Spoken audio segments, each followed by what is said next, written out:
A biblical perspective on life, culture and current events. This is 2020 on Vision. Andrew McColl, Family Voice Australia State Director for Queensland. Hey Andrew, welcome back to 2020. Thank you, Neil. Always good talking to you.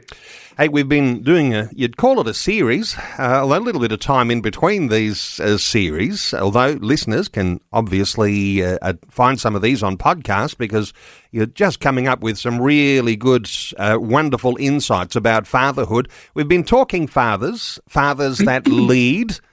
So some thoughts today around intergenerational effects of fathers. Where do you want to start? I thought I'd start, Neil, with a passage or one verse from Psalm 135, verse 13, which says, "Your name, O Lord, is everlasting, your remembrance, O Lord, throughout all generations." And we make a big mistake as believers if we limit the purposes of God to our lifetime. Our lifetime's certainly important to us, but God has a far greater time frame in mind than our few years on the planet. This means that we have to think about those years when we won't be here. We won't be around, but our children and our grandchildren will. We can't live their lives for them, nor should we try, but we can help prepare the next generation of the Lord's people for faithful service of Him. Now, we know that billions of dollars are spent on education every year in Australia, but it's the family that is God's primary educational institution. One of its precepts, which is a quote from Proverbs chapter 1, verse 7, says, "The fear of the Lord is the beginning of knowledge. Fools despise wisdom and instruction." So, Neil, we have to ask ourselves the questions, what are some essentials for parents hoping to provide for their children's generational formation? You know, wonderful focus here, Andrew. And just to pick up on one little dimension, perhaps this is an aside, but as Christian believers, and sometimes, you know, coming from different traditions, there's different thoughts about the end times, or that eschatology. And there'll be some who may even be thinking, well, you know, I'm told every second weekend, Jesus is coming back any moment. And I think we've got our eyes on the skies, but there's a sense in which that planning for a future generation is essentially a part of what we need to be thinking about as parents here, isn't it? Just a quick thought from you on that? Well, absolutely essential. We've been here, it's 2,000 years since Jesus lived and died and rose again and went back to heaven. So and in that time, and I suggest, and I submit to our listeners, it's our time as well to be preparing for the next generation. People do make their speculations about the second coming of the Lord, but meanwhile, back at the ranch, as they used to say in the Westerns, we are here, we're all getting older, there is a new generation forming, or even generations. I now have, my wife Sue and I have 3 children and 6 grandchildren. Guess what? Life moves on. Yes. And we have to realise that in 50 years' time, you and me will not be here. Generations are important here. Okay, so little practical insight here. Where would you start in setting out how you might be a part of this generational formation of your family? And as you say, you're already talking your own children, you're talking about your grandchildren, and one day you'll have great-grandchildren. So where do you want to start here? Well, I would say that, Neil, the first thing that parents need to think about is to provide for their children a godly example. Reading and writing will come later, but this aspect of leadership, of the godly example aspect of it, is a prominent scriptural theme. Now, it's a false modesty, in my opinion, Neil, for a parent to say, hey, look, my role's not very important. Well, you are important, because you will spend a significant portion of your adult years modelling a lifestyle for your children, and then perhaps your grandchildren. Now, saying, I don't model anything, is not facing the facts. You may not realise it, but it will just happen in the day-to-day affairs of home and family as children observe your speech, attitudes, your behaviour and decisions. In the Bible, in Judges chapter 7, verse 17, Gideon said to his 300 men, "Look at me and do likewise. I come to the outskirts of the camp, do as I do." The fact is, God's way is leadership by example. In fact, the Bible explains that God demonstrates his own love towards us in that while we were yet sinners, Christ died for us. That's from Romans 5, verse 8. Jesus in Matthew 11:29 commanded us to take my yoke upon you and learn from me. And he also said in John chapter 10, verse 4, when he, that is the shepherd, puts forth all his own, he goes ahead of them, and the sheep follow him because they know his voice. You know, this modelling is there in every one of us as parents, whether it's modelling for good or for bad. So you are modelling, so it's a matter of making adjustments here. I imagine, as we talk about some of the essentials for parents and especially for fathers in this conversation, where else do we go from here? We've got modelling. Where to from here? Well, I would say, Neil, that it's so essential that parents maintain godly convictions. Now, so the godly example we just talked about permits parents to communicate their godly convictions. Now, consider these two biblical quotes. The first one from Daniel chapter 3, verse 18. "Let it be known to you, O king, that we are not going to serve your gods or worship the golden image that you have set up." And in the book of Acts chapter 5:29, Peter and the apostles answered, "We must obey God rather than men." The men who uttered these statements held godly convictions about how they should behave. Holding those convictions and acting on them got them into trouble. They knew it would, but they acted on those convictions anyway. That's what men and women in the Bible did. When Abram heard that his nephew Lot had been kidnapped, he acted on his convictions. In Genesis chapter 14, verses 12 to 16, it shows us that with his household, he took his life in his hands and went and fought and rescued Lot. It was manly, it was bloody. The New Testament in Hebrews chapter 7, verse 1 called it a slaughter, and it was right. There was no police to call on, no army. If Abraham didn't do this, no one would. Jesus exemplified the courage of his convictions in the face of the cultural status quo. In John chapter 2 verse 15, Jesus made a scourge of cords and drove them all out of the temple with the sheep and the oxen. And he poured out the coins of the money changers and overturned their tables. Such examples of godly convictions, Neil, help us and our children to realise the importance of bringing every part of our lives in line with God's will and purpose. You know, we start off just having an opinion, don't we? Those opinions, they become our convictions, and we hope that our convictions turn into actions.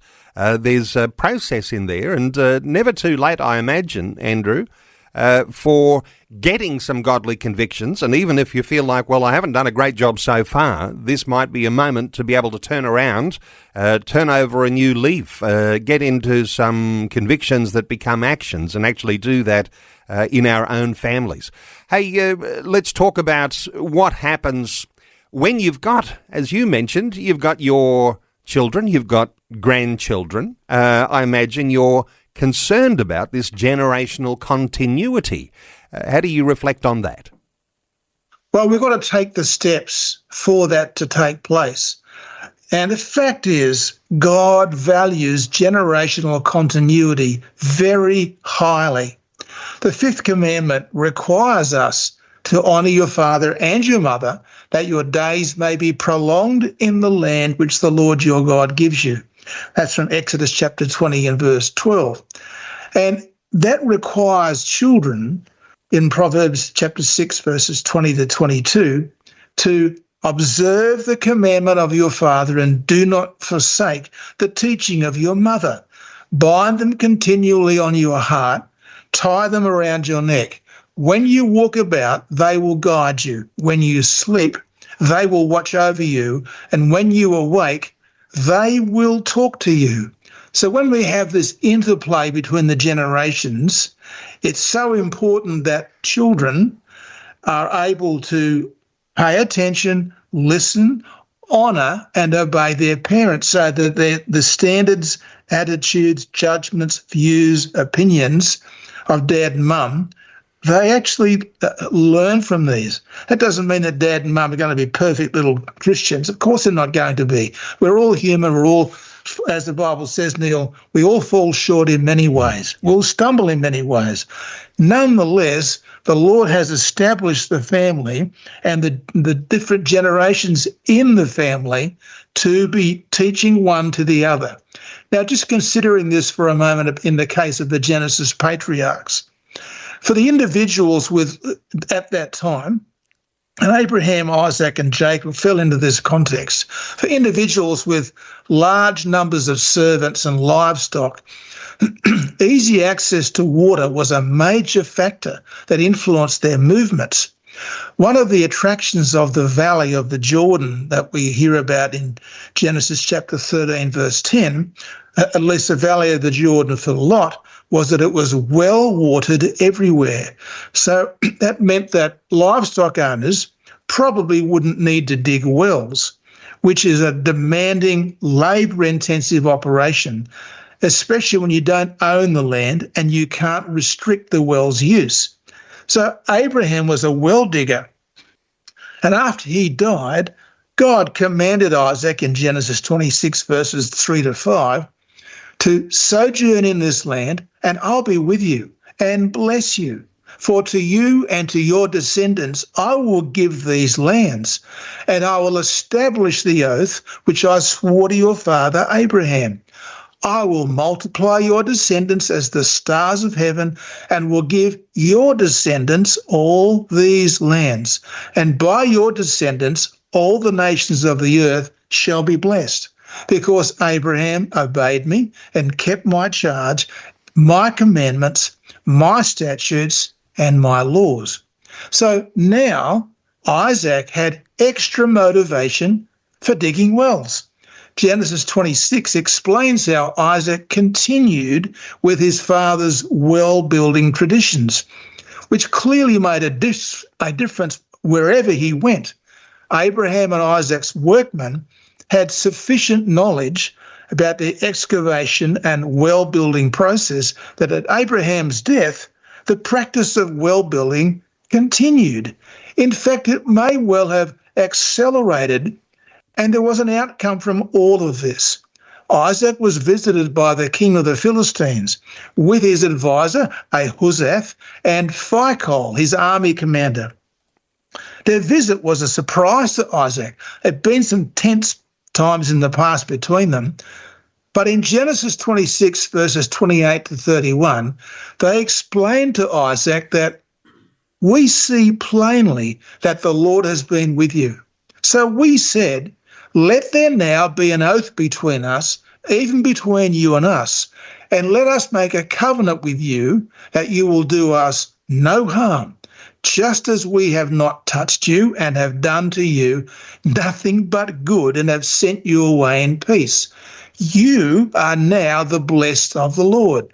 Then he made them a feast, and they ate and drank, and they departed in peace. So this was an important and a telling observation.